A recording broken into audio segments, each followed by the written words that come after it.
আসসালামু আলাইকুম সুপ্রিয় শিক্ষার্থীবৃন্দ, আশা করি আপনারা সবাই ভালো আছেন। আজকে আমরা ফান্ডামেন্টাল অফ ম্যাথমেটিক্স সাবজেক্টের নন মেজর চ্যাপ্টার 6-এর একটি প্রশ্ন আলোচনা করব ইনশাল্লাহ। তো এই প্রশ্নটি 20 সাল নন মেজর 20 সাল এবং 22 সালে চলে আসছে, খুবই সহজ। তো আমাদের বাম পক্ষ সমান ডান পক্ষ দেখাতে বলছে। তো প্রথমে আমরা কি করব, বাম পক্ষ তুললাম, তোলার পর এখন আমরা একটা কাজ করব। সেই কাজটা হলো এখানে তোমার এটা কলাম 1, কলাম 2, কলাম 3, সারি 1, সারি 2, সারি 3, এটা বুঝতে পারছো সবাই? তো 1 নম্বর কলাম এর কাজ করব, এই কলাম নিয়ে কাজ করব। তাহলে C1 প্রাইম, সিতে কলাম C1 প্রাইম, প্রাইম মানে কাজ করা বোঝায়, অর্থাৎ 1 নম্বর কলামে কাজ করব। তো 1 নম্বর কলামের কাজটা কি, তোমার 1 নম্বর কলাম থেকে 3 নম্বর কলামে বি গুণ করে বিয়োগ করা, ঠিক আছে? তাহলে আমরা 1 নম্বর কলাম লিখব, তার থেকে বিয়োগ করব, এটার সাথে আমরা কি বি গুণ করে, এই 3 নম্বর কলাম সাথে বি গুণ করে বিয়োগ করতে বলছে। তাহলে আমাদের এখানে কি করতে বলছে, বিয়োগ। তাহলে এখানে বিয়োগ আর এখানে বিয়োগ, তাহলে মাইনাস মাইনাসে প্লাস প্লাস, তারপর বি কি করতে বলছে, 3 নম্বর সারির সাথে 3 নম্বর কলামের সাথে গুণ করতে বলছে 3 নম্বর। তাহলে এখানে বি গুণ করছি, তা 2b হোল স্কয়ার, বাকিগুলো একই রকম। অর্থাৎ আমরা এটার সাথে বি গুণ করে এটা থেকে বিয়োগ করছি, অর্থাৎ C1 থেকে বিয়োগ করছি। তাহলে C3-র সাথে বি গুণ করে C1 থেকে বিয়োগ করে আমরা এই অংশটা পেয়েছি।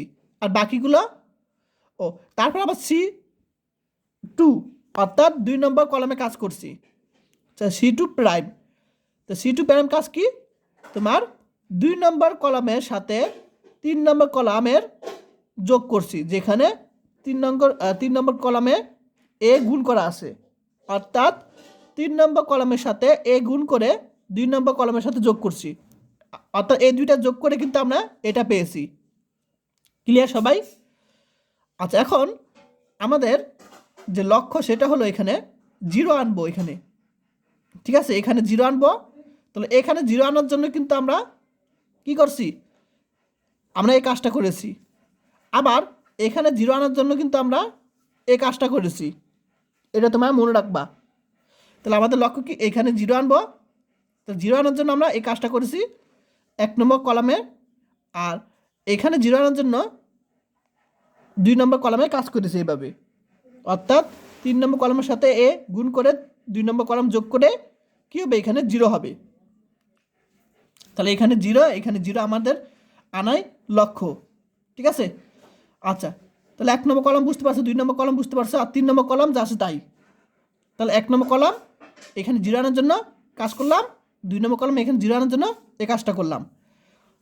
এটা বিয়োগ করে আমরা এটা পাবো, আর এখানে ক্যালকুলেশন করে আমরা 1 প্লাস a স্কয়ার, এখানে আমরা বি স্কয়ার পাবো। আর এখানে আমরা কি পাবো, 2b মাইনাস বি, অর্থাৎ এখান থেকে আমরা পাবো কি, বি পাবো। আচ্ছা এখানে একটু আমি দেখাই দিই এই জিনিসটা কীভাবে আসলো এখান থেকে, এটা আমি একটু অন্য পেজে দেখিয়ে দিই। তাহলে এখানে কি আছে, 2b মাইনাস বি, অর্থাৎ B plus A square B plus B cube, এখান থেকে কমন যাবে, বি কমন যাবে, তাহলে 1 plus A square plus B square. তাহলে এই যে এই জিনিসটা পাবো, এখান থেকে আমরা এই জিনিসটা পাবো। আবার এখান থেকে দেখো কি করছি, এখানে যোগ বিয়োগ করে আমরা 1 plus A square plus B square পেয়েছি। আর এখান থেকে আমরা ক্যালকুলেশন করে দেখো -2a থেকে এ বাদ দিলে আমরা কী পাবো, minus A cube minus A B square. তো এখান থেকে আমাদের কমন যাবে কি, মাইনাস কমন যায়, মাইনাস এ কমন যায়, তাহলে 1 plus A square plus B square থাকবে, ঠিক আছে? এখান থেকে মাইনাস এ কমন নিলে 1 plus A square plus B square থাকবে।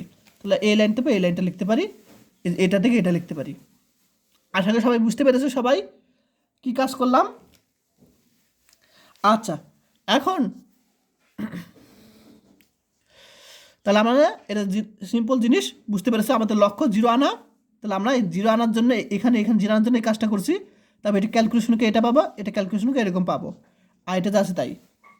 এখন এই লাইন থেকে কমন যাবে কি 1 + a² + b²। এই লাইন থেকে কমন যায়, নিলাম 1, এখানে b থাকবে।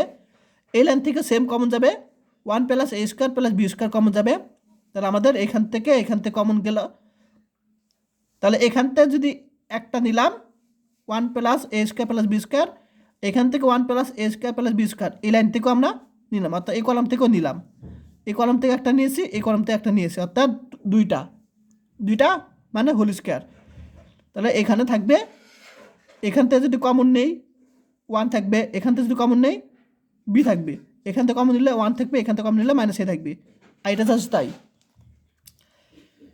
তো আশা করি সবাই বুঝতে পেরেছো। এখন আমি যে কাজটা করেছি সেটা হলো তোমার 3 নম্বর সারিটা কাজ করছে, অর্থাৎ এখানে আমাদের কি 0 আনতে হবে। তো এখানে 0 আনার জন্য 3 নম্বর কলামে কাজ করব, এখানে 0 আনার জন্য।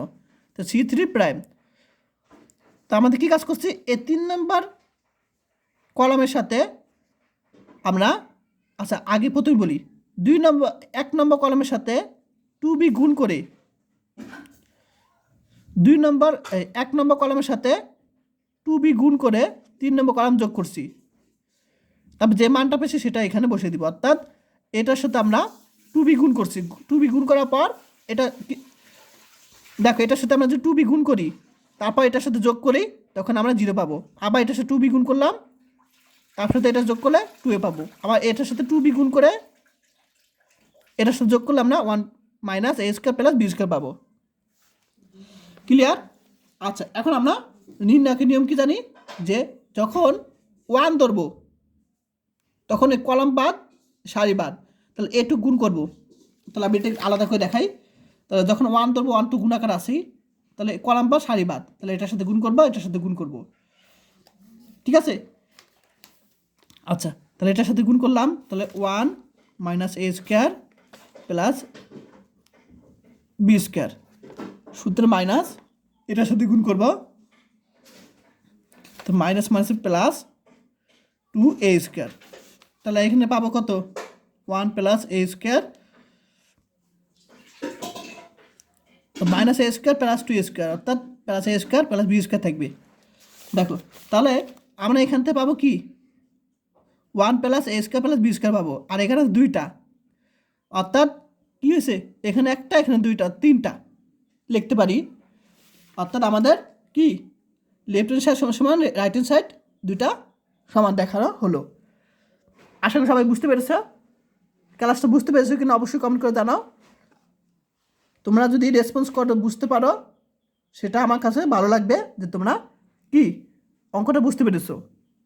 তো আজকে ক্লাস এ পর্যন্তই। সবাই ভালো থাকবেন, আল্লাহ হাফিজ।